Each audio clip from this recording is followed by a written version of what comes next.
Greetings, fellow outsiders, and welcome back to Ghostpia. Today we are getting into episode 2, which is called The Day of the Nameless Anonymous's Birthday Party. I think we're going to be meeting this mysterious girl now that is a new member of the ghost town.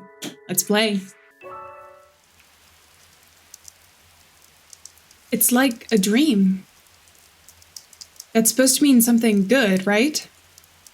As in, I never expected a present like this. It's like a dream. In any case, I'm currently in a room even fancier than Pacifist's place. The fireplace is so warm, and it's a different sort of warmth compared to the electric heating. I'm eating ham. We all are, actually. There's a ham as big as my head on the table, and we're eating it with the gusto for some reason. The world is in a silent save for the clattering of tableware. The world is silent, save for the clattering of tableware, the chewing of ham, and the occasional cracking of firewood. It's almost as if everything outside this room has been annihilated, and the world exists only for us to eat ham. And when I say us, I mean me, an unfamiliar girl, and a crying nun with a bloody nose. She's the one eating the most. The situation is very much like a dream. The softness of the high pile rug seems to numb my senses. It's like a dream. Wait, oh my god, look at the background.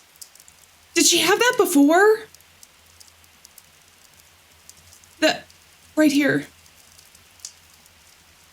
I ponder that thought again. This situation we're in is indeed like a dream. But is that a good thing? Certainly doesn't feel like a good thing. At least that's what I think to myself as I prod the nun's temple with my pistol.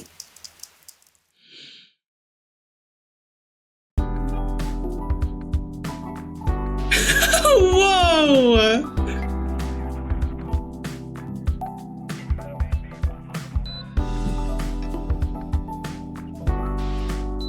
We're back into it.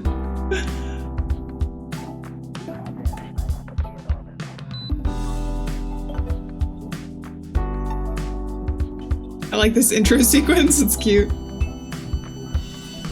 Ghostpia, Season 1.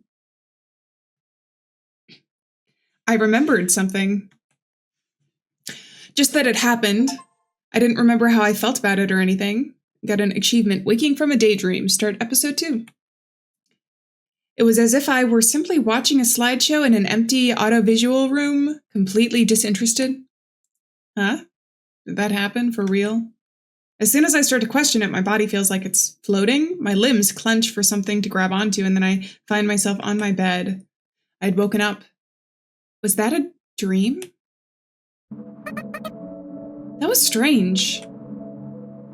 I space out for a while, but then I remember what I have to do and get out of bed. I go to Pacifist's place. Pacifist wanted to throw a welcome party for the new ghost, in town, which I thought was an interesting idea. Pacifist also wanted to patch things up between me, her, and Anya. My outfit is simple, it doesn't take me long to get ready. I just need to put on my coat and I'm good to go. That's one lackadaisical, amnesiac ghost ready to go. But when I grab the doorknob, it feels much chillier than usual. I hope I can start filling the void inside me, at least a little. Hopefully I'm not so empty that the wind blows me away. I head outside. It's been a long time since I've gone outside during peak ghost hours instead of leaving close to dawn. In fact, it's been so long I've forgotten when the last time was, which means it might as well be my first time. As expected, the ghosts are taking their distance from me, so I walk as quietly as I can, even trying to stifle the sound of my steps in the snow. I try my best to smile and be the friendliest ghost I can be. I'm trying to interact with other ghosts more, so I need to get used to it, and I need to get them used to me. I don't know if I can, but I have to try. I still hate it when people look at me, though. Even if they don't say anything, it makes my skin tingle, it's as if gazes have mass. In fact, gazes are kind of like ghosts. Not exactly sure how to elaborate on that, though, but they just are. Well, in any case, it looks like it'll take quite a bit of time for me to get used to walking around in public. Once I take a turn off Main Street and get to a somewhat quiet residential area, I instantly feel relieved. It's much easier for me to walk when there aren't as many people around. Pacifist's house is at the end of this long street. I'm almost there. The path to Pacifist's house requires passing through Main Street. It's always a little tough getting here. I wish Anya could have picked me up. She can drive.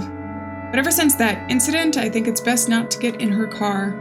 That said, if she still had that car and gave me a ride, that'd be nice. I know it's an unreasonable hope, but I'm free to imagine. If I can imagine things like that, then I guess I'm relatively calm. I'm suddenly caught off guard when someone calls out to me. I nearly jump out of my skin, and that's when I realize how careless I'd been. You got the time, little missy? A scraggly voice calls out to me like the sound of someone prying open a rusty trunk of a totaled car. It's so grating and abrupt it makes me shiver a bit. It's the old man. Yes, old man, I do have time. I give him a weird answer without thinking. How embarrassing. It's because he caught me off guard. I mean, what time is it? I suppose I misplaced their wristwatch. The owner of the voice is sitting on the walkway, leaning on the side of a building with his legs out. If I had to describe this old man in one word, that'd be dirty. He's literally sitting on dirt, so he looks even dirtier. It's hard to fathom in a town like this, but he appears to be homeless. If he doesn't have a home, he probably doesn't have a bathtub either. That said, I've got both a home and a bathtub, and I rarely bathe, so I guess I'm not one to talk. So, do I look this disgusting to other people? Oof. How do I explain this? The town doesn't do clocks. The very concept of the passage of time doesn't exist here, so we don't have calendars or clocks. We just have a physiological sense of what time it is, I guess. I never really thought about it. A circadian clock, one might say. Maybe it's just me being stupid and everyone else doesn't tend to have clocks and schedules to keep up with. I feel kind of lonely when I think about it like that. Could have sworn I had it, but it's gone now. What a bummer. Is it in the dump? It was always accurate and liable. Told me when it was waking time, lunchtime, and that time, of course. The old man's accent is so thick, it's a little hard for me to understand. When he stops talking, it gets real quiet. I can hear the bustling of Main Street in the distance. It's like the roar of waves. My ears start to ring. Honestly, I don't feel like talking for long. I could just run away from it all, but I want to be good and a proper ghost, so I decide to answer him honestly. I don't have a watch, so ask someone else, please. Okay, bye. I start walking before I finish talking. Hold it right there. I freeze at his sudden yell. My wife said she'd be back by 3 o'clock. That's what she said. So I wait, but she ain't come. So at 3, I go look for her.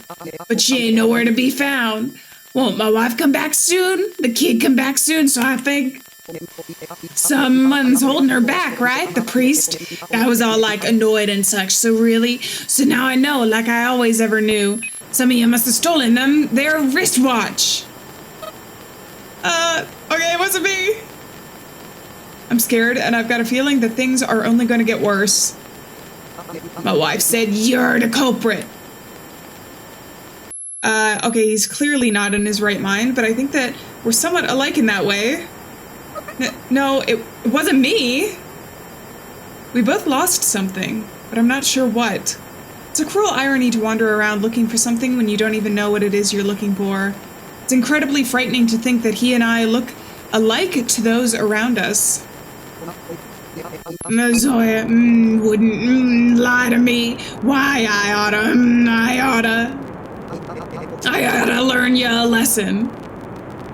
As I give him a look of pity, I imagine the very same look being pointed at me by Pacifa or Anya. Just thinking about it is so...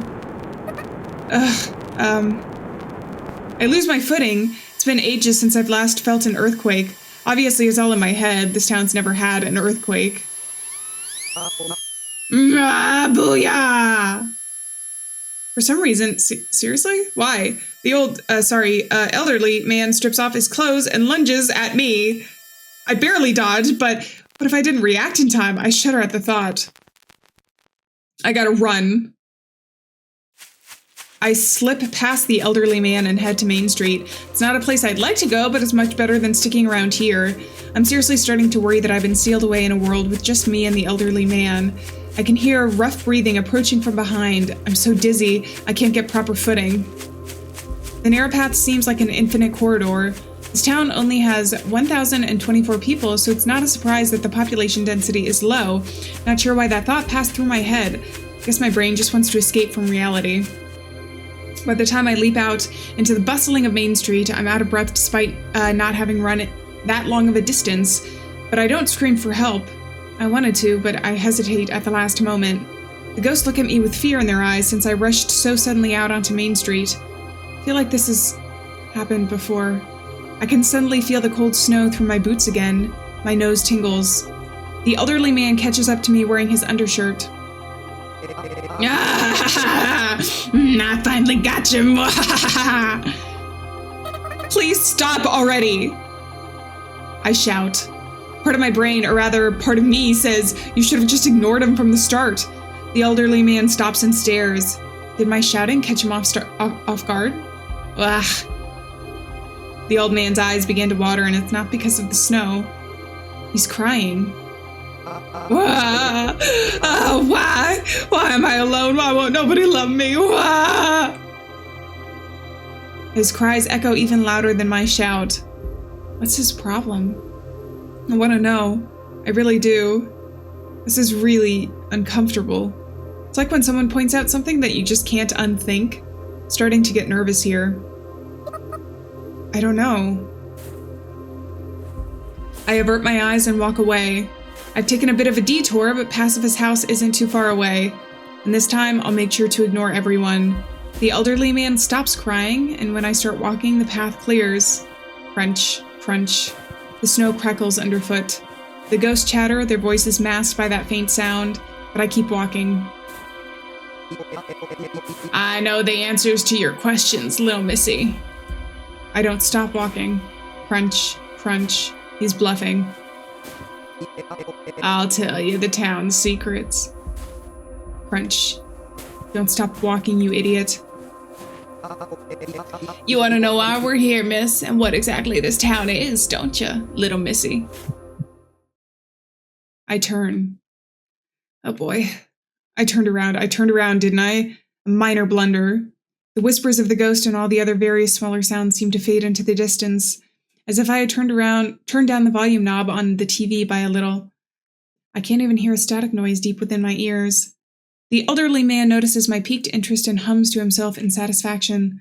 The glitter in his eyes is somewhat frightening, but also somewhat intriguing, which is why I just can't look away. Everyone, and I mean everyone's gotten used to it, but this here town's strange, don't you think? The noise in my ears gets louder. I think it's strange, and so do you. We the same. No. I don't want to be put in the same level as this elderly man, but that's not the only thing that's making me uncomfortable. But we are alike, don't you think? Don't you think it's time someone like us joined hands? I'm scared, but why? It's probably because I'm not mentally prepared to hear the answers to the questions that I've always had. Now that they're within grasp, I'm faltering. Together we can put an end to this here sealed away era. It's a win-win situation, you see. I'm curious, but I don't want to know. You know, it's like when someone at school says they know your crush's crush. The worst case scenario, the curiosity could make me turn out like him. The elderly man takes a step forward. He reaches his arms out, as if offering me salvation. Unfortunately, deep down in my heart somewhere, I do want salvation. So, what do you say? Zzz. The noise grows louder. No. No, please, no. I reject him twice for good measure, because I almost impulsively took him up on his offer. Why not? It's simple, you know. He takes another step forward and grabs my hands. His hands are so much bigger than mine, and they're warmer than they look. I know. Why don't you be my daughter? Snap? What he just said now snaps me wide awake, as if I had woken up from a dream. the elderly man's weird undershirt, his clearly abnormal mental state, and my loneliness. Well, things are a bit backwards from how I planned, but it's no biggie. He starts swinging my hands around as if giving me a double handshake. Knowing my daughter, lovely honey, she's sure to come home if I bring home a daughter, or else there ain't no God. Is this some sort of scam? Maybe it isn't, but I'm getting really annoyed now. Sorry, I've gotta go, okay? You can't go, He won't let go. His grip is surprisingly tight for an elderly man. Let go. No, I ain't ever letting go, not again. I can't help you. I just need someone, anyone, I don't matter who. Someone, anyone, it doesn't matter who. Those words cut deep. And that's why... Is it La Pet Toque? I hurl the elderly man away without even thinking about it. Somehow I just know that if someone is gripping your hands and in your face, and they just so happen to be taller and lighter than you, they are easier to throw down. But when did I learn that? Oh my god! The elderly man's back crashes against the wall of a building. Yeah! He says only that before losing consciousness. If it doesn't matter who it is, then pick someone other than me. You probably can't hear me, but I just wanted to say that. Feel a bit more courageous now. But that must have lost some points with the town's ghost again. Phew. Oof.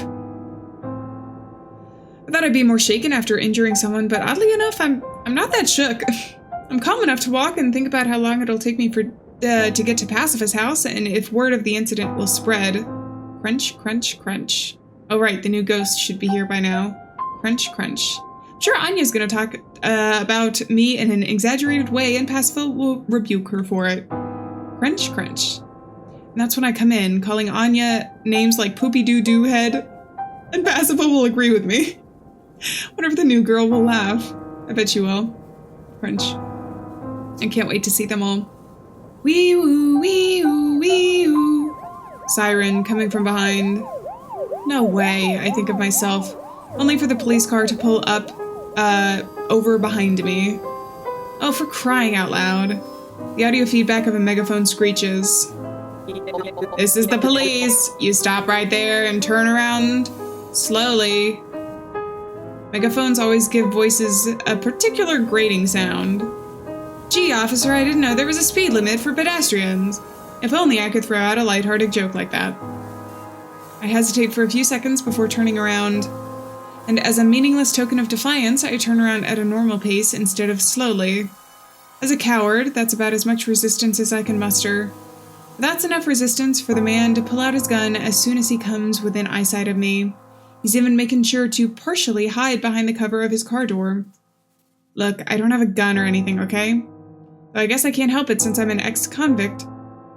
I understand, but that didn't make it any better. Okay, boys. It's your first job in 9,999 years, so get ready. The location's at...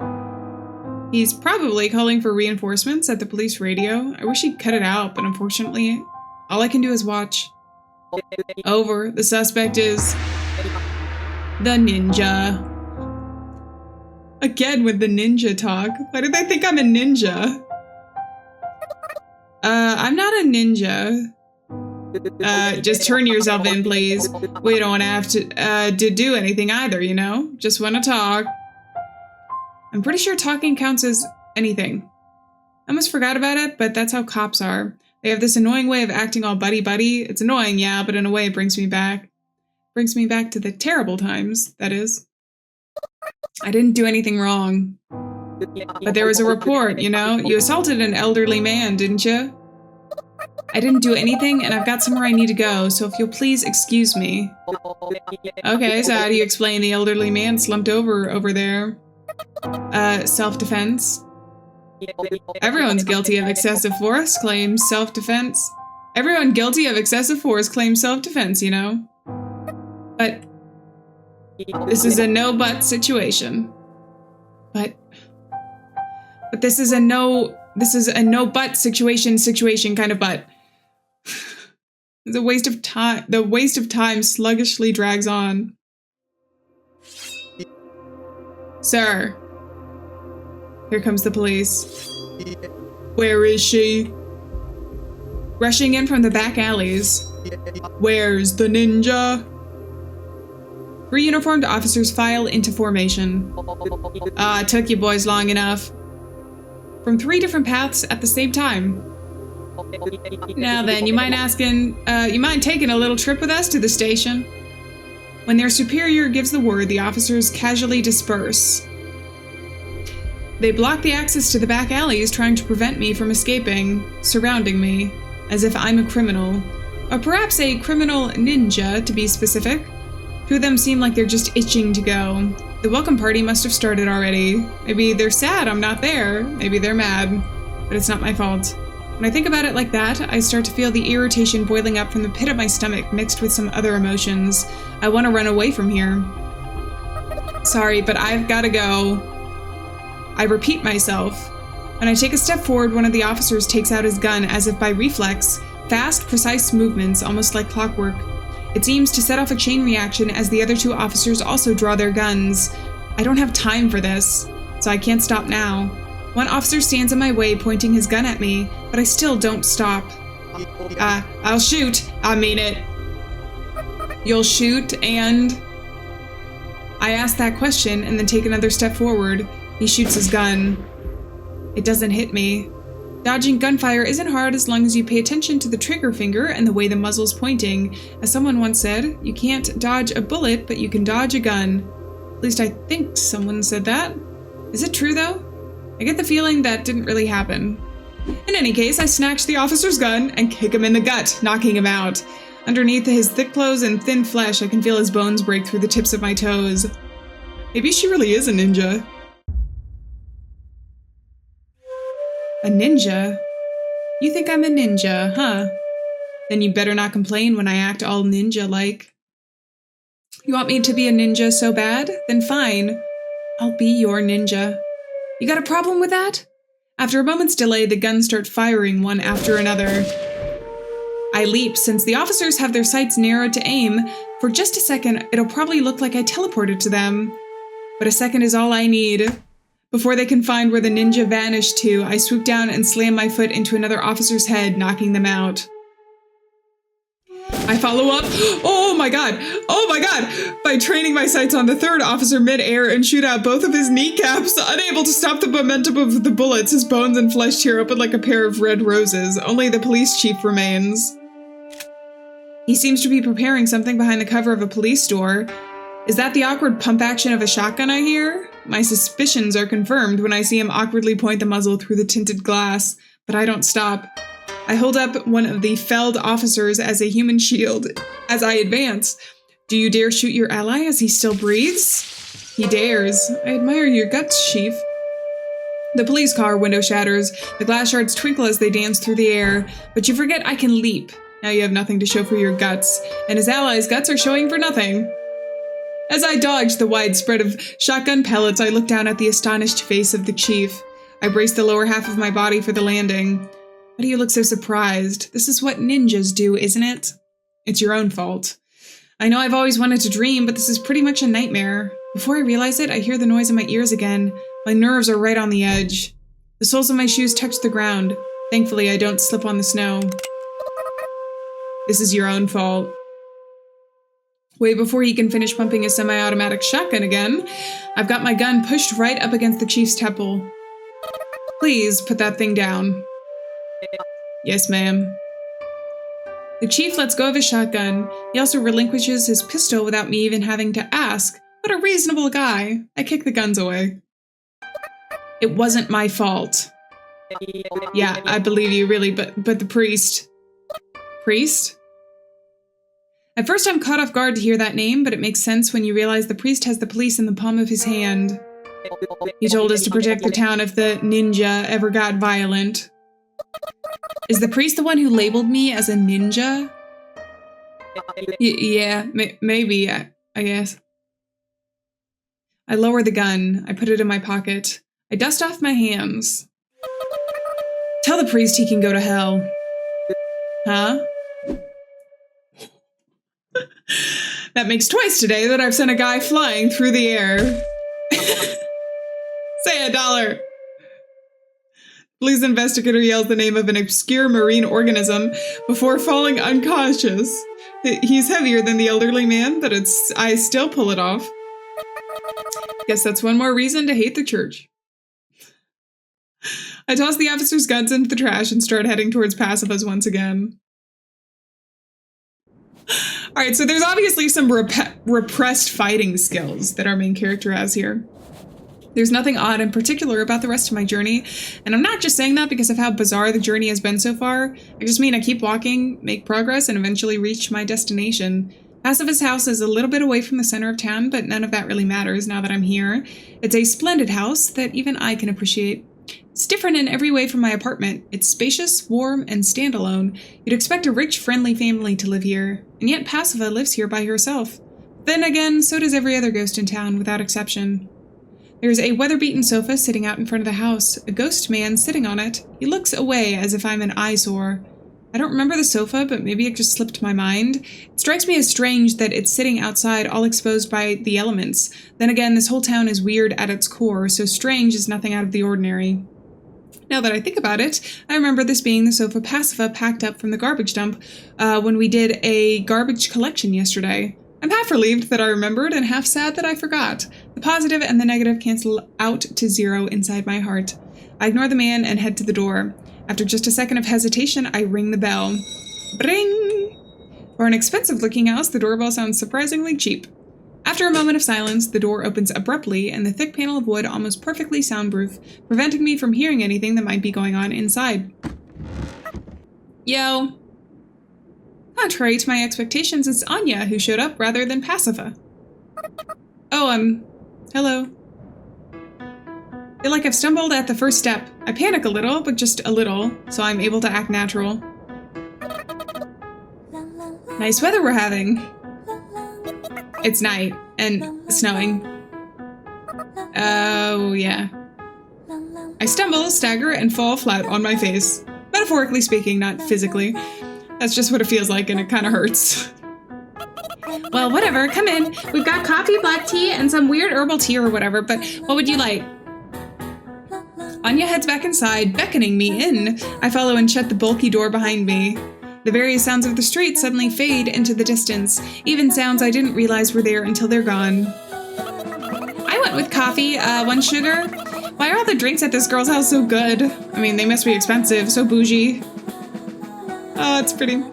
Saying that, Anya leads me in through the hallway toward the living room. There's a nostalgic smell, the smell of town ghosts, a sweet, heavy smell reminiscent of a honey-scented candle. Since they disappear in the sun, sometimes it feels like the only real thing about this is their smell. When I enter the living room, the smell gets even stronger. The room's decorated colorfully and cheerfully for the welcome party. There's a fireplace, but it's just for snow. The room's actually heated by a large, noisy heater. I hesitate before addressing Anya. Oh, do you just want some hot water? Sometimes you don't want to drink plain hot water sometimes you just want to drink plain hot water to feel something, huh? No, not that. Anya can be kind of dense sometimes. Not that there's anything wrong with that. It's just how she is. You just gotta be direct with her. Where's Pacifist? Oh, she went to go pick up the new girl. Oh, I guess I jumped the gun then. I thought Pacifist had already started the welcome party. Am I late? Well, you are pretty late, but I think Pacifist is facing some issues on her end, too. I'm a little worried that it's my fault since my violent rampage could have caused delays elsewhere in town. Speaking of my violent rampage, I wonder if Anya will hear about it soon. Pacifist's got ears everywhere, so she might have heard about it already. I feel dejected. I don't want to think about that subject. So, let's switch gears. About how late am I? Yeah, relatively. Meaning? Look, if we had an accurate sense of time, we wouldn't say things like 9,999 years. I slip up again, but I guess the positives and negatives cancel out to 0 again. Because now I know for sure that the elderly man's idea of 3 o'clock is nowhere to be found. I suppose you're right. Here. Anya hands me a mug. The coffee inside is so pitch black that it almost looks like tar. You're not gonna say you don't want any, right? You used to drink this a lot, after all. Thank you. I drink it down. It seems sweeter than what I drank yesterday. Is it good? Probably. What's that supposed to mean? Anyway, here. Anya hands me a tin can the size of a matchbox. Thank you. Looks like they're mint-flavored tablets, which I don't think is a good match for coffee, so I put them in my pocket. Anya sits back on the sofa looking pensive, but not angry. At least that's what she looks like to me. She's got a mug in hand, just like me, and she stares at the surface of the black liquid.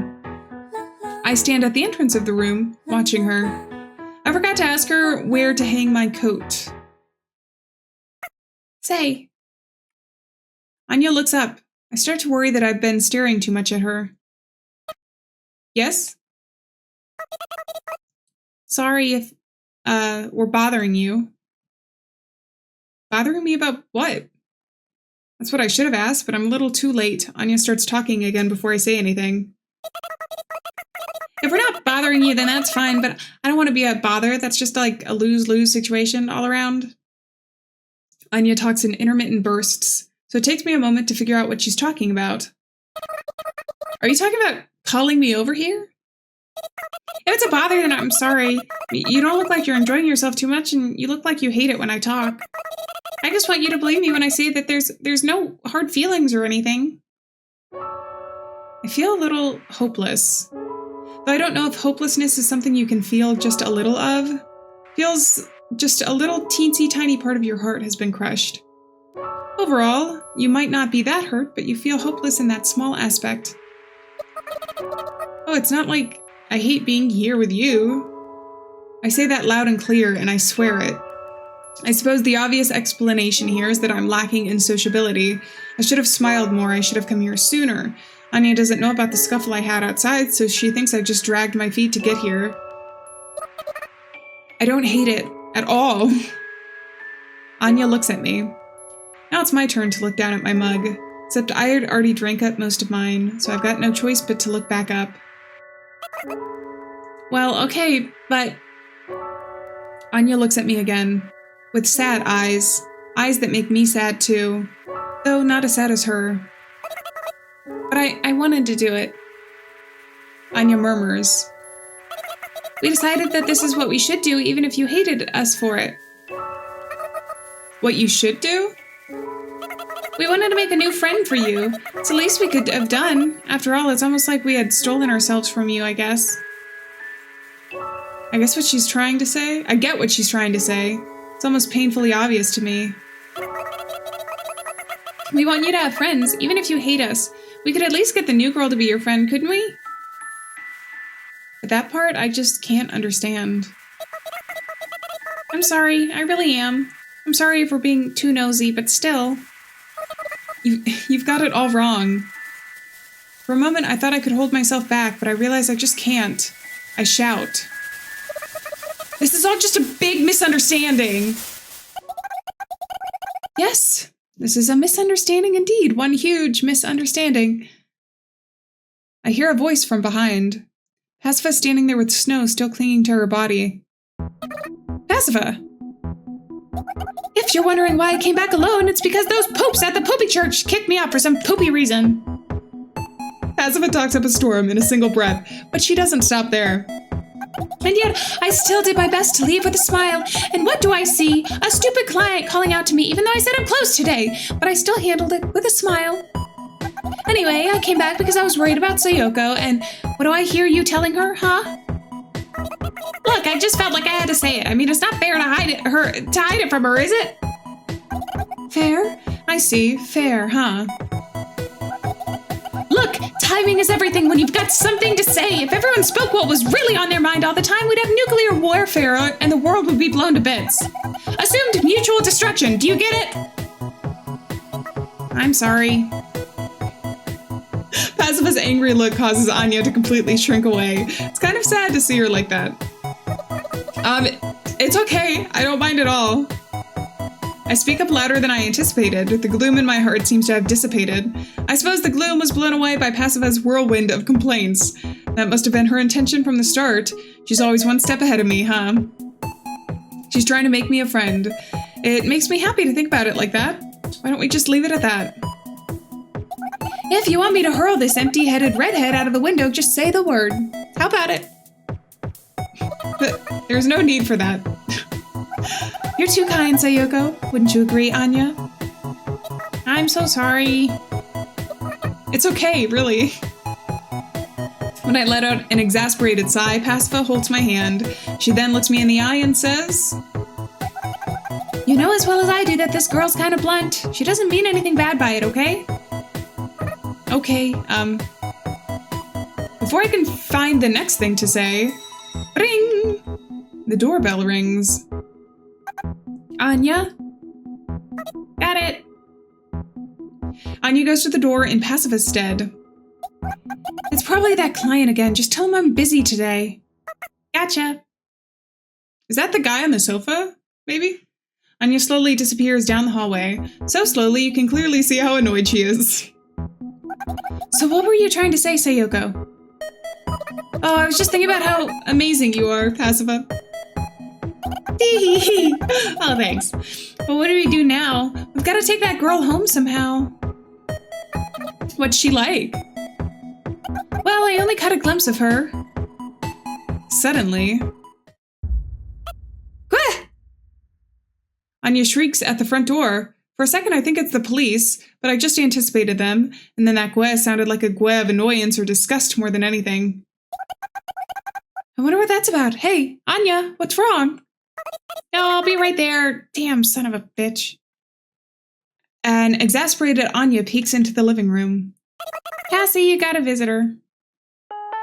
A small creature hops up from behind Anya, or at least that's what it looks like.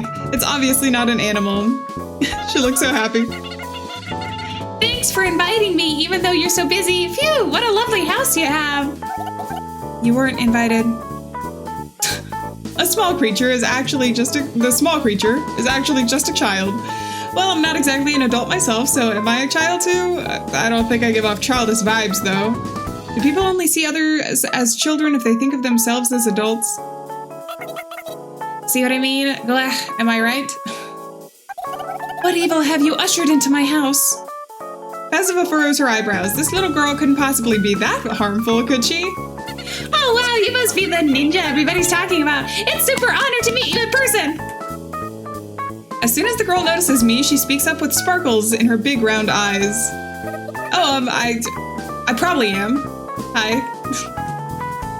Hi, it's a pleasure to meet you. She takes a few steps towards me. She then cutely removes her gloves and reaches out for a handshake. There really shouldn't be anything cute about removing a glove, but somehow she pulls it off when she pulls it off. When I timidly reach out my hand, she giggles as she takes my hand in both of hers and firmly shakes it up and down.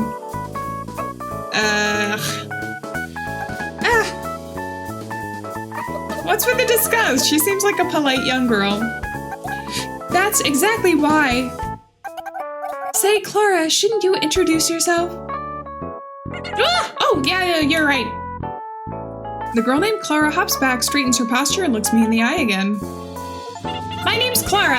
I'm an apprentice nun at the church. Please bear with me as I learn. A nun? Is this the same one from the dream? She bows her head.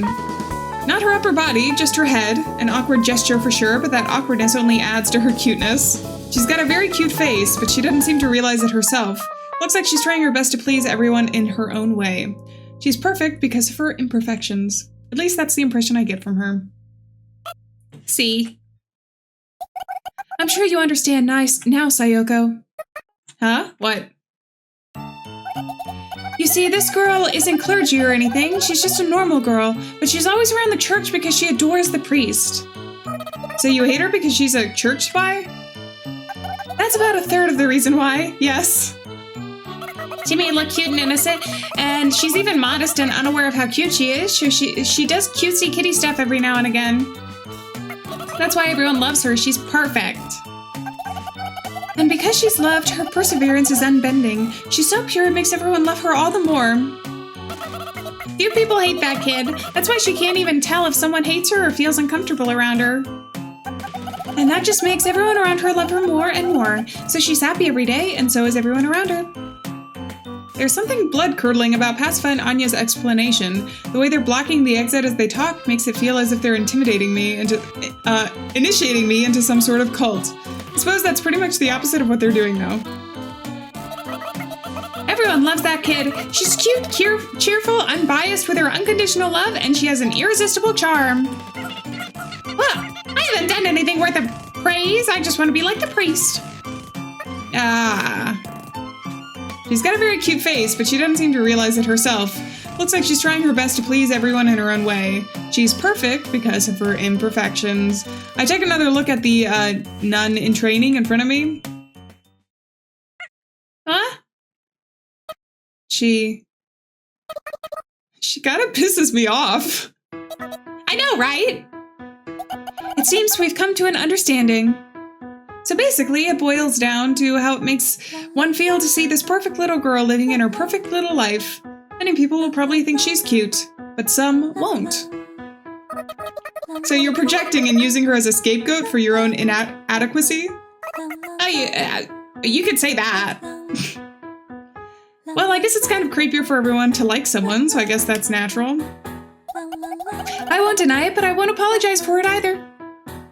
Alright, let's toss her into the fireplace. It's been a while since that thing's been useful. Yeah, no, yes, Anya. What a funny joke. Oh, come on, damn it. Anya looks upward pleadingly as if she's giving up on everything. She then shuffles over to the sofa and collapses onto its soft fabric. Clara sees that and says, Miss Anya, you're so funny, which causes Anya to groan again. Well, anyway, what brings you all the way out here today? I've got a bit of a hunch. Pacifa crosses her arms and gives Clara an ice-cold glare, but Clara just looks back at her without batting an eye. I can't believe it. All right, it seems like there's a misunderstanding about the new ghost in town, so... Whoops! What am I doing? Stop. I accidentally clicked the wrong button. I apologize. There we go. There's a misunderstanding about the new ghost in town, so... I've had enough of that. Oh, I've had enough of that poopy priest's excuses. The priest isn't poopy. That poop isn't priesty. He's a priest. He's a priest. He's poop. Oh, he's a poop. Priest. Poop? Priest? Priest. Poop, poop. Priest! Poop! Okay, fine, he's not a priest, he's poop, I get it. Yeah, he's poop. Wait, what? Would you cut it out with a wah, you poop? Yeah, the priest is a wonderful man, and I'm sure he has his reasons. I believe you'll all understand one day, Miss Pacifa. What reason could he possibly have to label the new girl as dangerous and lock her up? I'm sure he can't give any reason that people would understand right now. I believe he'll explain it in full when the time comes. So why did you come here personally? I didn't want you to hate the priest, so I came here to come in his defense on his behalf. So you're saying the poop didn't send you here personally? You should have just said so sooner. I thought for sure the poop had entrusted you with some... you should have just said so sooner. I thought for sure the poop had entrusted you with some poopy message. No matter how much Pacifa makes fun of the priest, Clara's eyes never lose their shine. I can do nothing but shudder as I watch the conversation unfold. The priest delivers the word of God to us, and Clara wants to deliver the word of priest to everyone. Anya! I heard ya, poop poop. Don't bother with the fireplace, the window will do. It saves us the trouble of cleaning up. You think so? I always thought that girls who pull the whole cutesy act deserve to die in a fire. Hey, this isn't the time to joke around. I'm not leaving until this misunderstanding is cleared up. I know that you will understand. Clara shuts her eyes as if completely paused, pleased by her own words. She's acting like a ghost, as in the sort of incorporeal ghost that's tricky to deal with, since any attacks phase right through it. A troublesome specter that's always present and can never be interacted with. I see. Please leave. You can either leave through the door or the window. Your choice. No, I'm not leaving. Let's be friends, Miss Pacific, Miss Anya, and Miss Ninja. Okay, look, I'm not a ninja, okay? I see you've chosen the window then. Pacific lets out an exasperated sigh. I won't give in to fear. You're the ones who should be afraid. But it's okay. Everything will be okay. God loves all his children after all. Pacific. Amen! Pacific grasps Clara by the shoulder.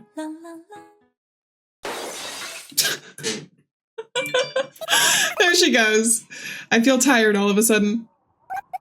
Today's just the worst. I'll show you out. Deal with Clara as the achievement. What were her final words? What?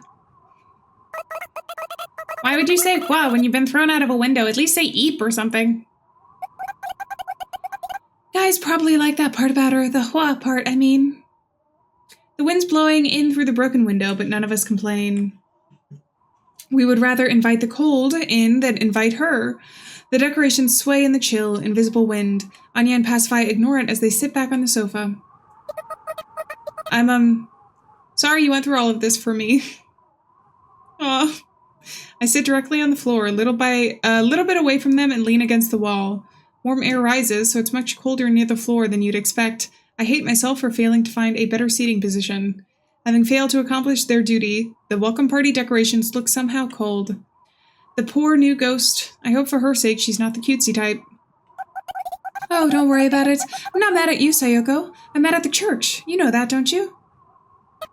Well, yeah, but I was thinking that I caused you a lot of trouble.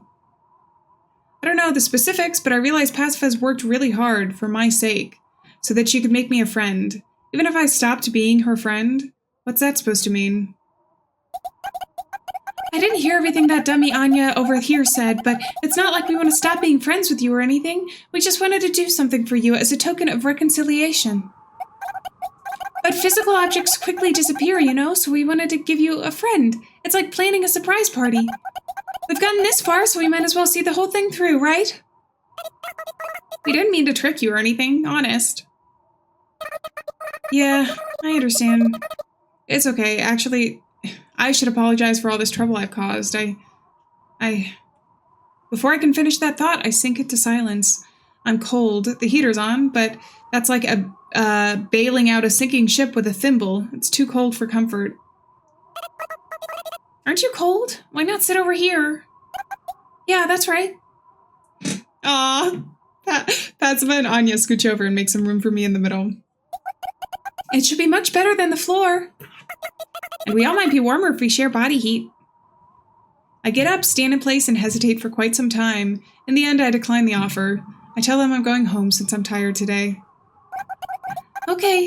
Well, I'm sorry about today. I'll plan a bunch of stuff and get it all prepped for tomorrow, so please come back once you wake up. I'll be waiting. Let's drink coffee again. Sure. Okay. I'll see you tomorrow. Wait, let me walk you.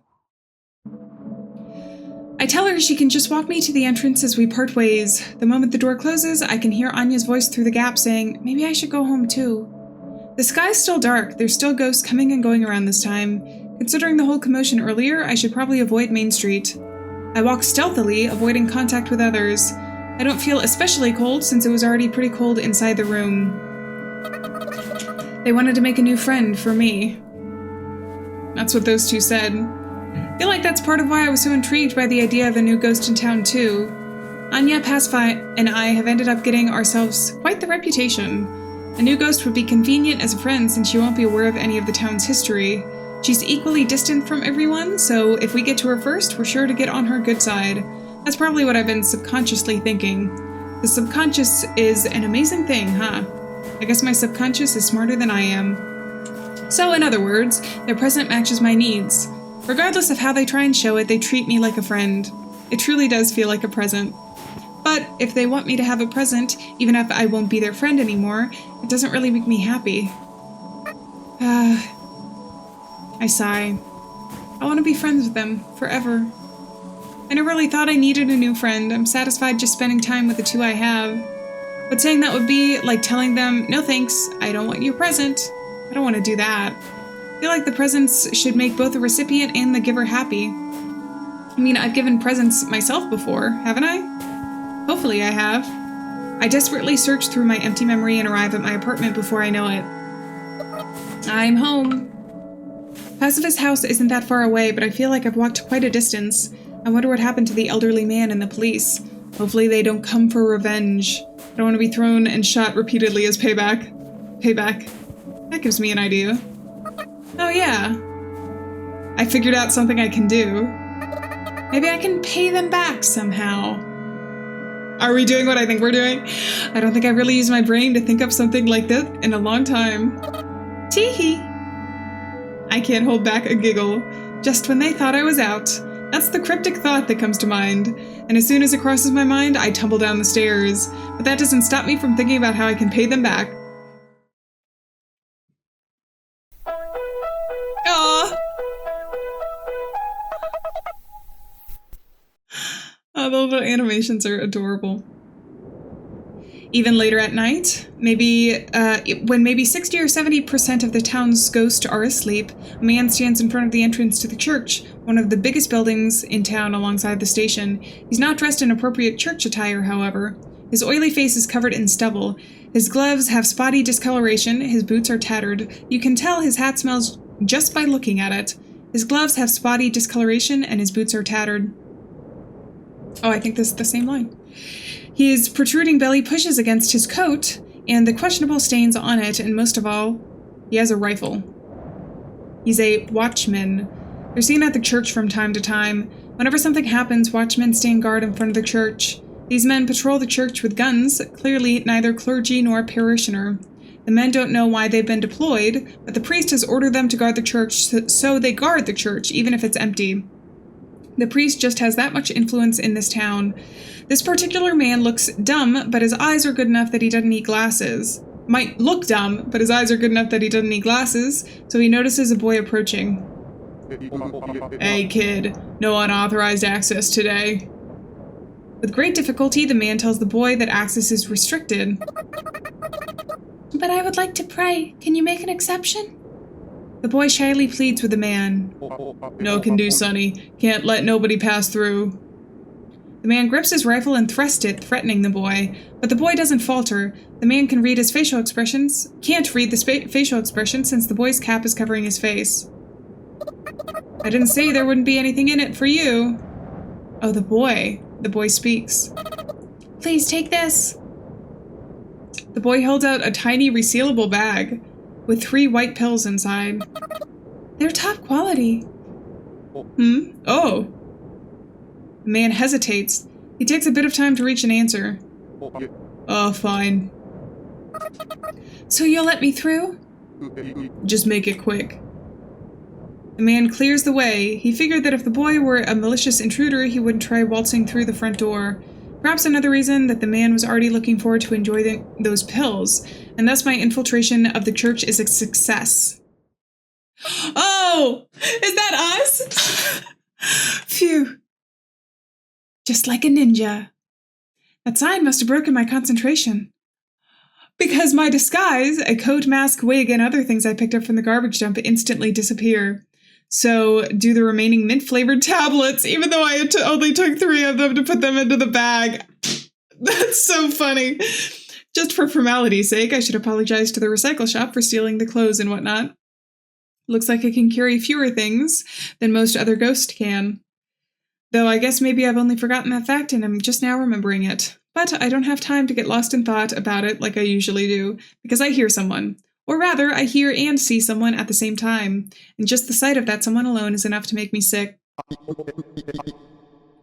What brings you to the church this late at night? There stands the priest.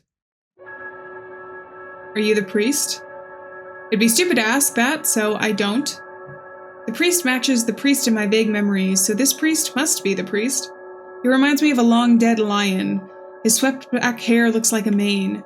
His eyes have the sharp glint of a carnivore. His voice is low like a growl, and he carries himself confidently, like a true king of beasts, though he's more like a king of ghosts. This king, who appears to be around 30 years old, stands like a priest, with his hands held behind his back as he talks to me gently. How strange. I believe we had already closed for worship today. When the priest moves, I smell the scent of dust and burnt-out candles. While I hate the church, I don't hate the smell. They let me in because I said I had some business here. I see. Rules are rules, and upholding the rules is a watchman's job, so I can't have a watchman helping someone break the rules. He must be reminded of the rules. Did I say the word rules too much? The priest laughs. I can't help but laugh too. What is this feeling? He looks at me with the composure and magnanimity. This feeling, yes. He's like God. I heard you got quite violent downtown today. And that's something about him that I hate. Why did you leave your room? As soon as the priest says that, his composure and magnanimity disappear. It's like a switch has been flipped. He's ready to take on the ninja that killed an elderly man and the police. Composure and magnanimity, that's two things I've stolen from him. I'm just a little bit happy. A friend suddenly came for a visit. I tell him the plain truth. I thought something like that would never happen again. I thought I had sealed away the evil. The priest keeps staring at me. I don't think he intends to take his eyes off me for a moment, not even to blink. And at the same time, it's like he's looking through me, and back to that day. I wish I could see it too. I wish I could reclaim my past. There's something scary about the existence of an unfamiliar me. You've changed quite a bit since the last time I saw you. For a moment I didn't recognize you, but I surmised if anyone was going to pay us a visit, it would be you. My chest hurts, like a tooth cavity. Like a long, drawn-out pain that'll deprive me of sleep. So that must explain why Pacifa and Anya seemed hesitant to get in touch with me. I've changed, and probably not for the better. Those two are nice, so they won't talk about it. I didn't notice. Those two have been watching over me, and the current me has just been taking advantage of their kindness. To me, the me that those two talk about is just my empty shell. They embrace that shell, put on smiles, and explain things that should be common knowledge. This pain. Is it my heart? I heard someone say that the heart has no sense of pain, but that can't be right. But something has hurt for me to feel this pain. Where is this pain? I can't tell where it is, and I can't heal it. Oh, I hate this.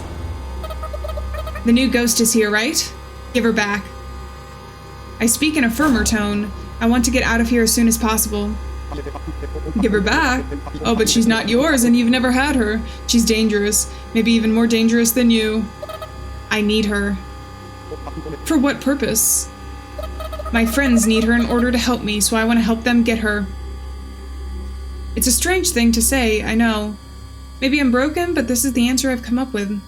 So please don't interfere. I see. The priest says in exasperation. He's probably stopped trying to understand where I'm coming from. I cannot allow you to take her. She is a witch, a disruptor of the town's peace. I must seal her away. Peace. What is peace? We're ghosts. We don't die if we're killed. Does peace even exist for us? If so, then isn't every ghost already forcibly sealed away inside the so-called peace? God is testing us. Until the day we earn his mercy, I must guide the townspeople to protect the peace and live modest lives, for that is my purpose. The priest looks at me arrogantly, with his hands still held behind his back. He may be cautious of me, but he's calm. He has people to support him. He has a purpose to live for each day. He has a fulfilling life. I can't lose to someone like that.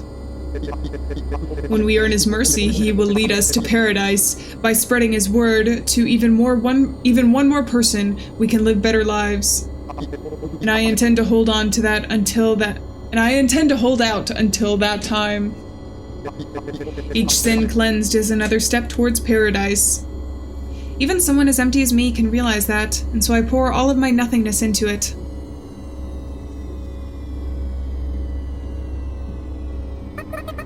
That's unacceptable. Something lights up in my empty shell. I flash back to Pacifist's room with the broken window for just a moment. I don't know who I heard it from, but someone once said that people respond better to anecdotes than logic. That's why smart people use tall tales to garner respect and amass fortunes. No idea when or where I heard that, as always. How annoying. That's probably what inspires me to talk back, interrupting the priest. You can't sway me with a tall tale like that. I say probably because it doesn't really feel like I'm the one who said it. It's not a tall tale, it's the truth, all of it. I'm not just some suggestible little girl. But you can be, as long as that is what God so desires. How long will you make this out to be God's fault? Do you hate this place that much? Just give it up already, there's no escape. Surprisingly enough, I laugh. A laugh that is a mess of different human emotions. Now that I think about it, people laugh all the time, whether they're happy, mad, or sad, but it's a different sort of laugh. That's probably why it's appropriate for me to laugh in just about any sort of situation. Who am I, anyway? Who's this girl who's talking? Some organ inside my body feels like it's been set on fire, and that fire is setting me in motion. The magma-like heat boils my blood and circulates through my body. Even my head becomes a red-hot lump of heat, lighting up every last nook and cranny of my thought process. Silence. The priest brings his hand forward, away from his back, revealing an automatic pistol, which he points at me, just as I suspected, I suppose. You're evil. A demon. Sorry, but there's no demons here. Just ghosts. It's ridiculous that you pretend we're alive when we're already dead. Our souls are alive. I'm going to shoot you. You'll revive. Lives and souls be damned. It's just a universal rule. The same thing happens to objects happens to us. I'm motivated by something more precious. The likes of you can never understand how I feel. The priest has completely lost his composure, his magnanimity, and his high horse. He's no longer a lion, but just a man. He's just a man, which is why he must rely on a gun. A god wouldn't need a gun. I feel good. Satisfied? Perhaps this is how it feels to rob someone of something truly precious to them. I won't be silent. What I have to say concerns you too. Come on. Don't give up in this cold, dark place. Just silence, please. Don't say the same thing she did. I feel a hint of compassion for the priest as I conclude with this final question. How long will you keep waiting? And for whom? I don't understand the words coming from my mouth, but I do know that they're the last words that should come out of my mouth. Why? I don't know why. I know. Hopefully someone does. I'll kill you. I see the priest pull the trigger in slow motion, but once I see it, my attention is drawn behind me. Father. Back towards the door, I came in. The door opens and in comes the man I had slipped past earlier, his rifle drawn. The man instantly processes the situation and... Ninja, how dare you fool me? Die! Saying that, he pulls the trigger, but it's already too late. I had already pulled a pistol out of my coat and aimed it at his brow. At this point, I'm not even questioning my lightning-fast movements. Oh my god! I think of what I want to do and do it. It's so natural. I've come to accept this unfamiliar me. Accursed ninja! The priest fires without hesitation. He probably realized that now that the man's here, chaos and destruction in the church will be unavoidable. But his aim is off, so there's no need for me to even make a move from this spot. I guess I miscalculated a little. What do you want? The priest yells. I think to myself, how should I know? But I answer. I said so at the start, didn't I? I leap off the ground, quickly closing the distance between me and the priest. The priest seems to be quite the skilled marksman, but it's nothing I can't dodge. So I take the gun I stole from the police officer and thrust it at his brow. I'm here to see the girl. I close my eyes. Bang, the sound of a gun. Thud, the sound of something human-sized collapsing onto the ground. The sound of blood roars in my ears. Who's there? But I can still pick up the soft sound of footsteps. A perfectly cute voice, one that I remember. Oh no. Looks like something's in the darkness of the pews. Gathunk! I hear some sort of machine starting up. After a moment's delay, the siren starts to roar. Someone must have pulled a fire alarm or something. Sure, the police and the priest followers will come rushing in soon. Clara, stop the alarm! Right, if someone's in the church, it's probably her. I open my eyes. What? From the darkness, I can hear her feeble voice protest. You want to be my friend, don't you? But she sounds hesitant. Stop it. I aimed the general direction of where she's hiding and fire. I didn't hit, but that's fine. The sound stops. I know that this sort of alarm can be switched off manually. I step towards the darkness. Doesn't look like she's going to run away, or maybe she can't.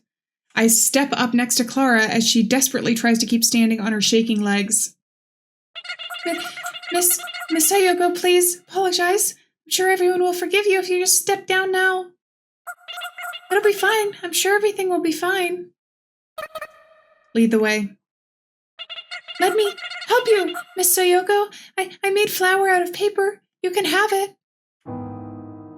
That offer is somewhat attractive, actually. I imagine myself apologizing and everyone forgiving me and loving me like they love Clara. But then Pacifa and Anya would hate me too, so no thanks. I refuse.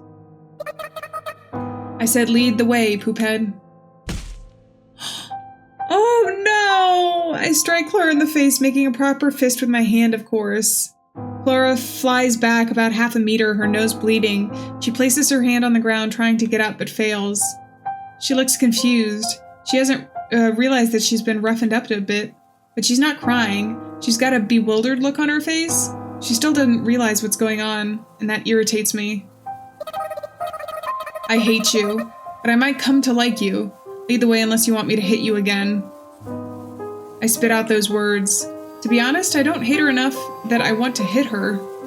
Clara silently gets up without wiping her bloody nose, and with a delicate, truly ghost voice, she says, "This way." And she leads the way. Let's be friends once this is all over. Clara doesn't respond. This is probably my first time walking around the place. Feels kind of strange and creepy. It's like I've got motion sickness. The church has a big, conspicuous building, so I'm used to seeing it from the outside. I guess that's what's so off-putting about the contrast between how much I think I know the building versus how little I actually know about it. It should be so obvious, though. I mean, it shouldn't come as a surprise to know what that a box contains things, right? Come to think of it, I know even less about myself than I previously did. I keep surprising myself again and again. Feels like I'm not even me. But looking at these things objectively, maybe it's the real me. However, there's no way for me to know for sure. For some reason, I'm just exhausted. I can't concentrate, and that's not good. The gun I'm pointing at Clara feels so heavy. It's tiring to go up all these stairs. How many floors does this building have? 4? We're on the 3rd floor. It seems like the central staircase is the only staircase connecting all the floors, which severely narrows down the available escape routes. Looks like Clara's nose stopped bleeding as we were walking. We quickly advance forward. I've already given up memorizing the way back. Neither of us say a word. We're here. Clara speaks plainly as she stands by the door. She looks like a robot who's almost but not quite human. Her current mental state must be like what mine is normally. There's not much of a height difference between me and Clara. Her hair is the same length as mine too, even though it's a different texture. If I usually look like she does now, I must really come off as a weirdo. You go in first. I think a lot of different things, but that's what I end up saying. Okay. Clara opens the door. She then puts her hands together and bows. After a moment's delay, I realize that it's out of deference to me. Pardon the intrusion. Warmth flows in through the doorway. The heating must be on. Someone's in there. The someone I came here to see. Pardon the intrusion. I can't help but say, now that Clara said it, something akin to dread suddenly overcomes me. After all, despite all I've done to come to see her, there's no guarantee that she'll see me in a positive light. Who will she trust more? The church that can find her, or the girl that comes barging in with a gun and a hostage? I'm curious to find out, but I've got no idea what to expect. What if she's completely unlikable? I don't know if I could get along with her then. Or maybe I should be worrying about me being the completely unlikable one. I hear a voice, an unfamiliar voice. The voice of a new girl. I suddenly cast my eyes down. You have a visitor. You must be cold. Come in. Don't be a stranger. Yes, you in the back too. I look up by reflex. In a single moment, I think about a lot of things, and in a single moment, I forget them, like a sort of flashback. By the time I realize that this is what my anxiety feels like, I can already see the girl. I intended to be more mentally prepared when I first met her, but things have been a bit, shall we say, sudden. I'm so nervous my eyes are blurring. In my blurred vision, I feel like I can see many different things. Like rain, or school, or summer heat, or laughing with someone. And like a dream, they all suddenly come to mind and disappear as suddenly as they came. But why? The fearful me is already the unusual me. I remember how comfortable being fearful can be. Congratulations! She looks at me. At the very least, she's smiling. Sorry to keep you waiting. I give an odd reply, perhaps due to the tension. Why would I say sorry to keep you waiting in response to congratulations? But for just a second it seemed like the proper thing to say. I just don't get it anymore. That might explain why I'm smiling, or maybe it's totally unrelated, I don't know. Either way, we both smile. I am no longer afraid. I stare at her for a second. She's got big eyes, round, girly cheeks, and a smile that makes you happy just by looking at it. I feel like I came here to check on something, but I've forgotten what exactly. What's your name? I intend to take her back with me as soon as I learn her name. My name is yet to be determined. Yet to be determined? Once I say it myself, I realize she's saying she doesn't have a name and not that that is her name. I'm a little slow on the uptake when it comes to things like that.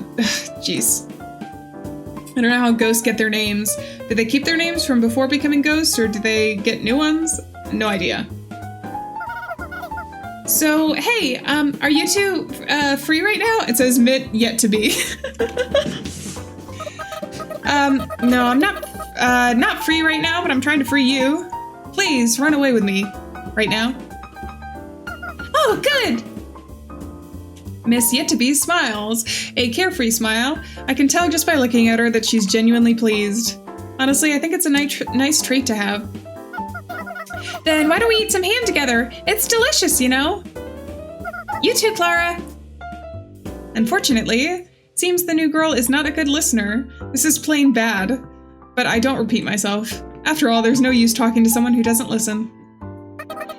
Can we go after we eat? I shift gears instead. We have to run quick, right? Let's eat fast so we can run fast, okay? Okay. Not that she's not listening. This person listens and ignores. That's right, she's the type of person who's tiring to talk to. Does she even understand that she's being held captive or why I'm here? Okay, I get it, let's eat. There were no rifle shots, just a few pistol shots. The alarm got shut off quickly. We went straight up to this room. I made sure that Clara didn't take a roundabout route to buy time. Backup will probably be here before long, but it's not here now. There are many worries in this world, but I know that very few of those worries will actually come true. Clara. Yes? Eat, like your life depends on it. If I do, will you surrender? She says something stupid, so I pistol whip her with a thud. I didn't have to think about accidental discharge since the gun's actually already out of bullets. I'll think about it, now hurry. Okay. I can't help but feel bad for Clara. Fresh blood flows out of Clara's nose. This is the scene! Ta-da! On the table is bone-in ham. Its smoky scent can be smelled from steps away, and most of all, its size is overwhelming. Meat is a precious commodity in this town. You wouldn't think it made sense for a ham to be in this town, since it's literally dead meat. But despite the fact that you can find freeze-dried, canned, and frozen meats everywhere, you'll rarely see meats as meaty as this. Pacifa lives in such a nice house, and yet I doubt she even could buy something like this. It's too big for me to eat by myself, so I'm glad you two came along.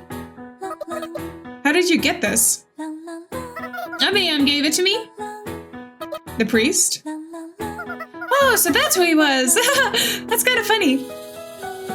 As we sit down at the table, I keep my gun thrust at Clara. Miss Yet-to-Be doesn't even address the elephant gun in the room. I don't know if she's ignoring it or if she just thinks it is what it is. Everyone's got their quirk. Maybe if you figure out someone's quirk, you can figure them out. But I guess for some people, their quirk is being quirkless. Clara clearly has no appetite for the feast before her. Neither do I, but at this rate, the ham's not going anywhere. And so... if you eat quickly, I'll put the gun down. We shall eat them! Clara reaches for the knife to cut the ham. She awkwardly cuts the ham and starts gulping it down like a garbage truck. Oh, you've got such a good appetite. Miss Yet-to-Be cheers and pours a bottle into a glass. Let's dig in. I start eating the ham too. Yep, let's do that. Miss Yet-to-Be starts eating as well. Ham is a luxury food and already delicious on its own, but there's a certain something that spices it up all the more. For once, I was able to find the answer after just a little bit of thinking. It's already bedtime outside, and morning is near. A human might call this late-night snack, a meal outside of the proper mealtime. I just remembered that midnight snacks are especially yummy, but I'm sure I'll just forget that again soon enough. Feel like something like this has happened before, but unfortunately, I can't remember. So she doesn't remember the dream? Phew! Once I finally managed to swallow an overly thick slice of ham, I let out a big sigh. We finished half the ham. I'm concentrating. That's a rare occurrence for me. Tonight's just full of rare occurrences. We're eating ham. There's ham on the table as big as my head, and we're eating with such gusto in order to escape quickly. The world is silent save for the clattering of tableware, the chewing of ham, and the occasional crackling of firewood. It's almost as if everything outside this room has been annihilated and the world exists only for us to eat ham. And when I say us, I mean me. Miss Yet-to-Be determined. And a crying Clara with a bloody nose. She's the one eating the most. The situation is very much like a dream. The softness of the high pile rug seems to numb my senses. It's like a dream. I ponder that thought again. The situation we're in is indeed like a dream. Deja vu? But is that a good thing? At least that's what I think to myself as I prod Clara's temple with my gun. Eventually, we finish off the gigantic ham. That was delicious. Miss Yet-to-Be strokes her belly in satisfaction while I try to do my best to keep myself from throwing up. Clara's probably in the same boat too. You see, Miss Yet-to-Be quickly got full and excused herself. Afterwards, she walked to seat and said things like, "Oh, you two can really eat, and is it good?"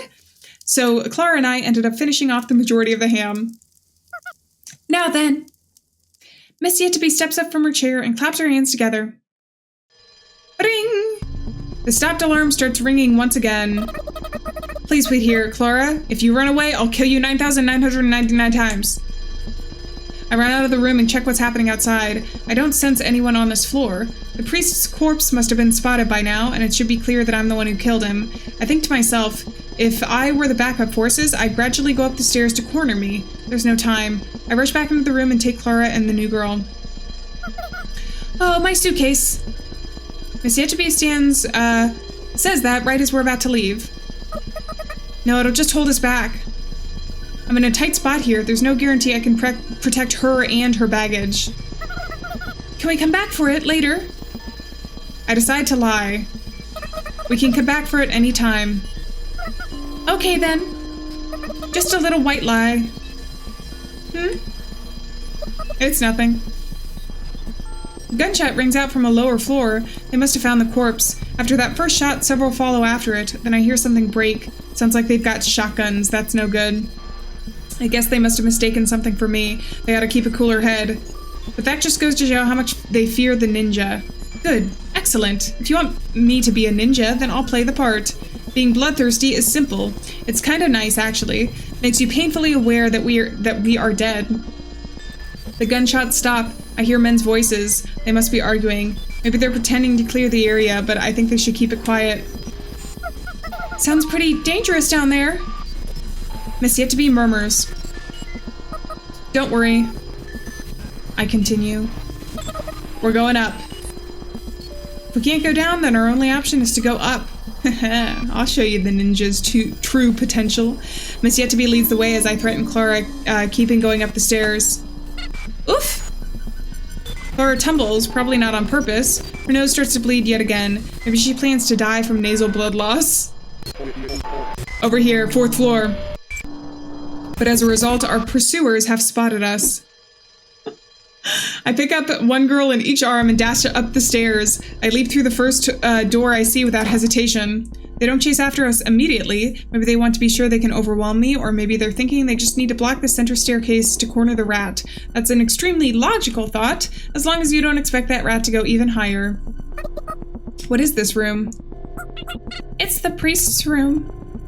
I see. But a lonely little room, just a big desk and a full-length window. Actually, I guess since there are several lonely little rooms, they're not so lonely when put together. I stare out the window. Things don't look so bad outside. In fact, it looks better than I expected. I feel kind of pumped up. I'm sure I can pull off what I'm about to attempt. Miss Yet-to-Be gleefully cheers as she jumps onto the soft desk chair. Well, whatever. I got an idea. Is she gonna jump out the window and, like, they all go splat and end up in the dump? Stand here. Place my hand on Clara's shoulder. There's not much of a height difference between us, so our faces are close. I look closely at her face. I'm so sorry, Clara. Miss Ninja? You must be cold. Here, you can wear my coat. I take off my coat and I'm instantly reminded of just how cold this town can be. Now then. Hey, what's the plan? How do we escape? I don't have time to answer Miss Yet-to-Be. Any last words? I ask Clara as I hide under the shadow of the desk. With my gun still trained on her, of course. I don't take my eyes off her. Clara tries to speak, but she just fidgets and fails to say anything in the end. Time sluggishly crawls on. Miss Yet-to-Be looks at me with concern. I want to give her some reassuring words, but what comes out of my mouth is anything but trustworthy. Everything will be okay. By the time I say that, the faraway footsteps are already upon us. There's already somewhere between 6 and 8 men on the other side of the door, and they must be armed with rifles or other guns. Any last words? I swivel my head to face in my direction. I'm sorry, but now we're playing on the same field. No, it wasn't me who swiveled her head. It's just Clara, dressed like me. And with a hairstyle similar to mine. Oh, I feel bad. But the resemblance is uncanny. I'm sure we'll meet again. Maybe we can be friends then. She does look like me. I hope you'll understand one day. You? What's she gonna say? You're crazy? You have no morals? That makes sense. I've studied human rights, but not ghost rights. Slam. They kick the door in. I do have last words. Clara speaks. Poop head! What's that supposed to mean? I laugh. I don't think I could do anything but laugh. Guess maybe Clara really does understand after all. I hide my head under the shade of the desk. I firmly push down Miss Yet-to-Be's head so it doesn't come back up. Guns. Gunshots. Not only can they take out your eardrums, they could very well take out your whole ears too. Oh, I know what this is! The substitution jutsu! You are correct. I suppose that this is the reality according to those muscle-bound idiots. The intruder kills the priest, runs up to the top floor, but once they corner her, she stands dumbfounded in the dread of death. The men shoot me to death with their guns. Eventually, the priest will return from the garbage dump and praise the men, maybe even reward them somehow. The dread of death, please. That's why you guys are someone else's subordinates. We're ghosts, remember? Well, in any case, they must fear death themselves. Which is why they shot at me. They must have heard the stories of me being a ninja. And to hide their fear, they shot at me with an unreasonable amount of bullets. It all happens in a flash. The desk is big and sturdy, so there's no need to worry about getting hit by any bullets that ricochet or pierce through the wood, so I look towards the window. Several of the bullets are meant for Clara hit the glass instead. At least one of the men must have a lousy aim. Behind the glass is the same town as ever. Looks more beautiful than it does from my apartment, but that's just a small, little ghost town. Ow, ow! Oops, I loosen my grip. Miss Yet-to-Be nods her head as if to say, I know, I know. For some reason, that makes me feel relieved. Nothing like a holy woman going down, huh? Correction? I don't think I feel relieved at all. The muzzle flash illuminates the scattering blood. It's my blood, or rather the blood of Clara disguised as me. It kind of makes me sick to think about it like that. Bullets rain down upon the bulky glass before us, cracks from here and there before it finally shatters, thus eliminating the barrier between us and the town. Or perhaps I should call the barrier between us and the sudden drop. But either way, it's a barrier we don't need right now. And at the same time, I hear something collapse behind us. I don't want to look. She's not just a nun. She's Clara. I clearly remember that fact. Let's go. Huh? You're kidding, no way. The fact that she's saying that means she understands what I'm suggesting. I forcibly wrap my arm around her waist and halfway carry her. I wasn't expecting her to be thin or anything, but she's thicker than I expected. In fact, her thickness is kind of reassuring. I'll give you the signal. You are kidding, right? I... can? Fly! Ah! Oh, a man reflexively pulls the trigger when he sees me get up, but his aim is so bad, his shot doesn't hit. The other men follow his lead, but they're too late. Without a word, we leap out of the window. Miss Yet to be screams something, but I'm not sure that counts as a word. We leap out of the top of the church from the window of the priest's room. We fall into the cold winds, some late, shot-in-the-dark gunfire behind us. It's cold. Something feels cold inside me. The me who was in me moments before now is gone. Start thinking irrelevant thoughts like you shouldn't go outside without a coat. But the lack of a coat means I can better feel the warmth of the girl under my arm. Hold on, I want to look at this. It's so pretty.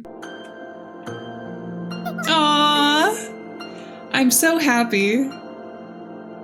Miss Yet to be says those words, like a soft whisper. It's a mystery to me how I'm able to hear the voice through all the wishing sounds. But it's enough to make me feel satisfied. It's astonishing, really. Just like magic. Maybe she really is a witch. She made tonight a good night, despite all of the trouble and the cold. Back in my home country, ghosts would leave for the afterlife until they were content enough. Myself, I wouldn't mind leaving right now. This is nothing. Also, keep this a secret, but... I only whispered, but it seems she heard me too. How strange. I'm not actually a ninja. Oh, I'm not actually a witch either. I figured. Teehee. Feels like we've been falling forever. Wonder what's up with that. Oh! Hey! But obviously, we've got to land eventually. We ended up crashing into Anya's armored vehicle. Obviously, we couldn't get up and walk away if we landed on a hard metal roof, but thankfully, Anya was considerate enough to fasten a sofa from earlier onto the top. As a result, we're able to pull off an exceptionally gentle landing. Yahoo! I'm one hell of a driver, ain't I? Goddamn, but those are church poopheads up to. What are those church poopheads up to? An unusually enthusiastic Anya pops her face out of the driver's seat window. Watch your language. I hear a thud from inside the car. Anya groans. Get in, quick! Pacified pops her face out of the passenger seat window and urges us in. At the same time, we hear a gunshot, and several meters in front of the car, a random pile of snow burst open. Get in before you get sniped! Miss Yet to be and I hop in the back seat. And at the same time, we hear concerning metal clanks, suggesting the car got hit by a bullet. But this is an armored vehicle, so it's invincible. And in this moment, so are we. It's been ages since I've ridden in a car. I've missed the low engine roar, so I can't help but listen closely to it. Nobody talks, probably because we hear a police car siren coming from behind. After a while, once we can no longer hear the police car siren, Anya parks the car in an alley somewhere. But even then, the silence isn't broken until I finally speak up and address Anya. Say, Anya.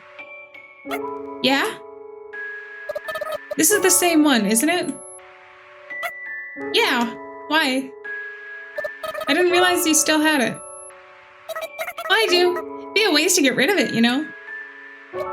I'm sorry. Don't apologize. I'm glad you came when you did. Well, you're welcome for that. Anya lets out a sigh as if she tried to laugh but failed. If only that were the case. Look at the two of you getting all lovey-dovey. Anyway, why did you call her and not me? Pacifist takes out a bag of snacks from somewhere and opens it. You'd think the snacks would be out of place in an armored vehicle, and yet somehow it works. I didn't know your number, Pacifist. You could have just asked, Anya. I was in a hurry. I had to prepare a disguise, too. A disguise? I disguised myself and handed those mint-flavored tablets to a watchman as a bribe, and then I put on a new ventilation hole into the priest's skull and turned the nun into a colander. It's not until after I finish talking that I realize, oh, crap, I shouldn't have said that. What I did was a small-scale insurrection, far from what any normal person would call ethical. I don't think those two would easily approve of my actions here. Sure, they were expecting something a little more peaceful. I get the feeling I should have lied about it, but I didn't want to. For real? Good thing we're friends. Anya says that so casually. Thank you. So I casually respond. Anya grumbles something about priorities. Hey, Sayoko, you said I'm gonna jump, so bring the car behind the church, right? The girl is leaving. Does nobody notice this? After I had gotten home from Pacifist's house, I called Anya on the phone. That's right, that phone is a direct line between me and Anya. Anya quickly picked up and I quickly hung up. I finally understand why I keep avoiding the phone. I must be the type of person who's not good with phones. Did you think that Anya of Green Gables here would understand what you meant when you said that one sentence? Do you know what she said to me when she came to me for help? The girl keeps teleporting. Pacifa munches on the corn snacks quietly yet angrily. Yeah, I said, what's that supposed to mean? Exactly. If we did exactly what you said, we'd all be in jail right now, you understand? Pacifa opens up a second bag, as yet to be reaches for the bag only to get her hand slapped away. Ew! That's why I came to you for help, okay? And I'm the one who told you to tie the sofa on the roof. This girl was just gonna bring the car as it was, you know? She got poop for brains, remember? That's fine. No, it's not. Pacifa shouts. Has yet to be find some snacks on her own and starts munching on them, saying, it's not as good as ham, but it's okay, now that I think about it. Figured Anya would come for you for help, and you catch on to what I was getting at, Pacifa. I was hoping that you two would fulfill my request, at least as stated, so, thanks for going above and beyond. I see. Well, okay then. Her voice is blunt, but somewhat tearful. I never want to make her cry again. We all fall silent for a while. I think it's because we're all feeling as if we had reclaimed something. But that, sure turned out fun, didn't it? Indeed! Oops. There we go. Yeah! I agree. Also, question. Go ahead, new girl. Short time no see. Yes, well, where are we going? No clue. I guess none of us really planned ahead. Honestly, I only planned to bust the new girl out. I didn't think about literally anything after that. Where should we go, Sayoko? When she asked me that question, I respond with relative ease. Outside of town. I can feel the air get a little bit colder. For real? Well, I kind of get where you're coming from. I don't remember what happened that day, so I want to try going out of town to jog my memory, I guess. Huh? What? Their faces freeze. What's with those looks? We don't remember. We don't remember what happened or what made you go. You know. Well, actually, I do remember a little, but we figured you'd remember, Sayoko. No, I don't remember. There's some things I remember, but they're far outweighed by what I don't remember. I'm shook. Though I'm sure they're just as shook as I am. Miss Yetabe curiously looks at each of our faces. That's right, she's an outsider. We should probably explain things to her, just not now. Alright, memory lane it is, let's go. Anya proclaims. Yes, let's go as far as we can go. Pacifa concurs. Okay. And I agree. Outside of town? Have you been informed about the ghosts and whatnot? We're ghosts, immortal and unaging, locked up in this town. But since we're bored, we figured we'd take advantage of the chaos by going outside and crossing the boundary. Pacifa condenses the explanation perhaps a bit too much. The way she said it was kind of blunt. Normally you wouldn't expect an outsider to easily agree with something like that. Whoa, that sounds kind of funky. But thankfully, Miss Yetabe isn't normal, so there's no problem. I've already learned that from my short journey with her so far. Passy, what does she mean by funky? Funky is funky. I can see us getting along with her. Let's go! Oh, let's go! Sounds like fun! And we're off. Anya steps on the gas and the car speeds off. The ground's covered in snow, but the car just laughs it off. My heart throbs. I guess I do have a pulse, even though I'm a ghost. I'm glad my kidnappers are so much fun this time. Miss Yet-to-Be just casually and unexpectedly says that. Kidnappers? Well, I don't even know your names.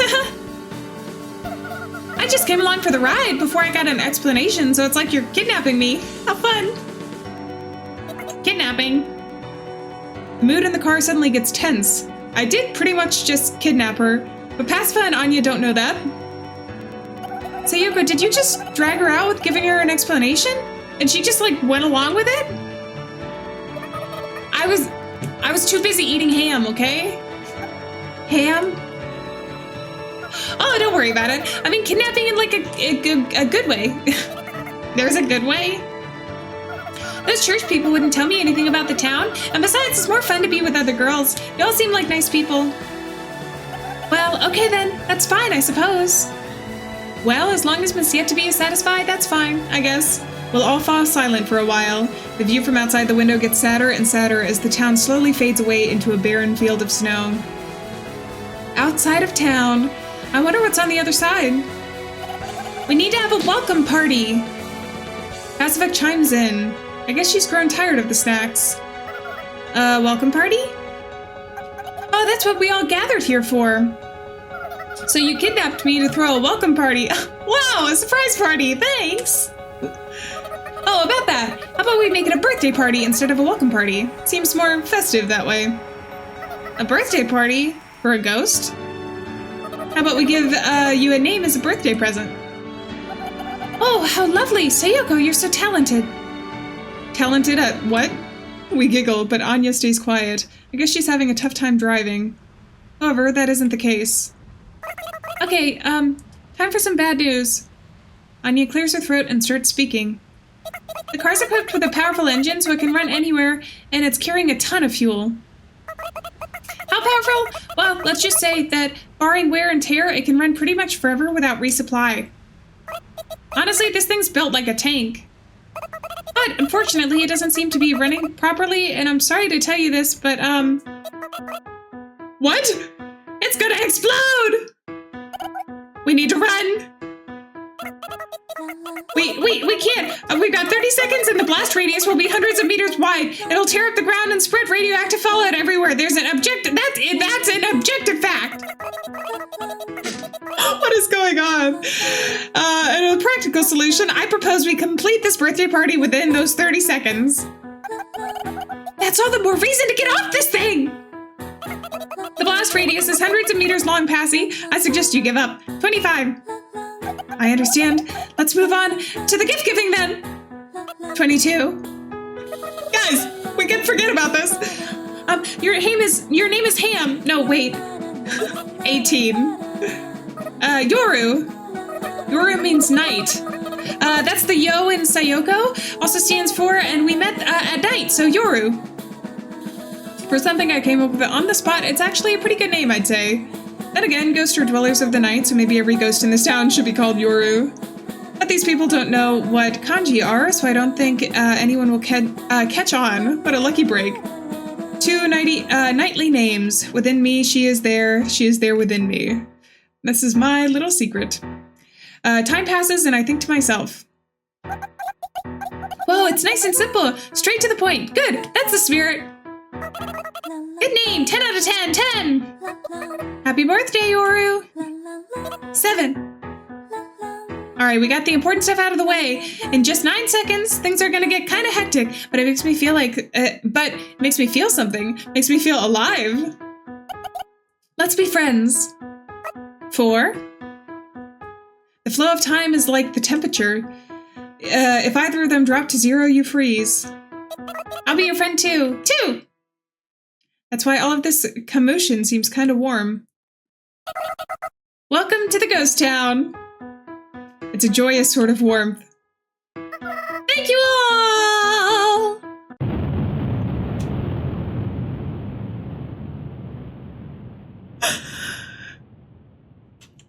Okay.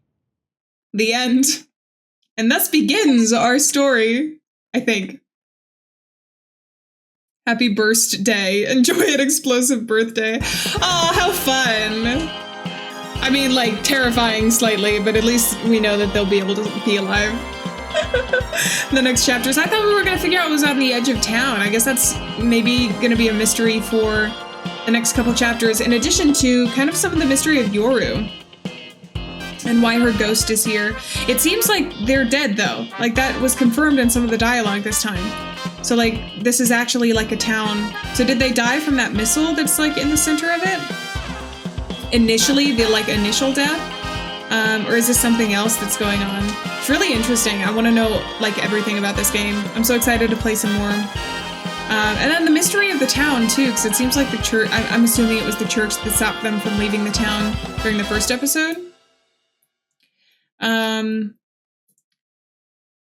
Is there going to be more? What? Summer. Summer everywhere you look.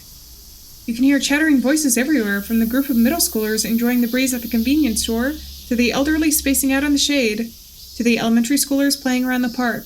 Is this still part of this chapter?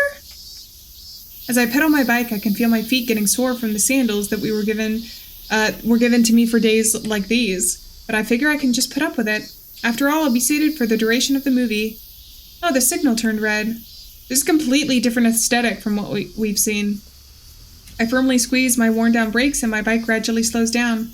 But it doesn't come to a complete stop, so I try to plant my feet on the ground and try to forcibly stop the bike, and that's when I realize something. Crap. It's like I'm just the usual me now. This extraordinarily cute sundress came from a faraway country, but I'm not used to wearing this sort of fabric. Its new scent mixes with my own. I hope that kid doesn't find it unpleasant. The signal turns green, and I start pedaling again. The wind whisks away at my sweat. It's a nice breeze. We're meeting by the station. I've got to hurry, I don't want to be late. I steadily pass through the residential area in front of the supermarket and through the roundabout. I don't get caught by any traffic signals after that, how lucky. Ah, the kid's here and hasn't noticed me yet. What should I say? This will probably be our last time meeting, so I have to make it count. I'm just an ordinary summer sight. An average elementary schooler on summer break. I can't wait to see the movie.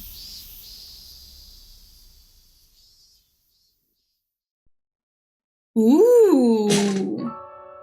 The day of the nameless anonymous's birthday party and finish episode 2.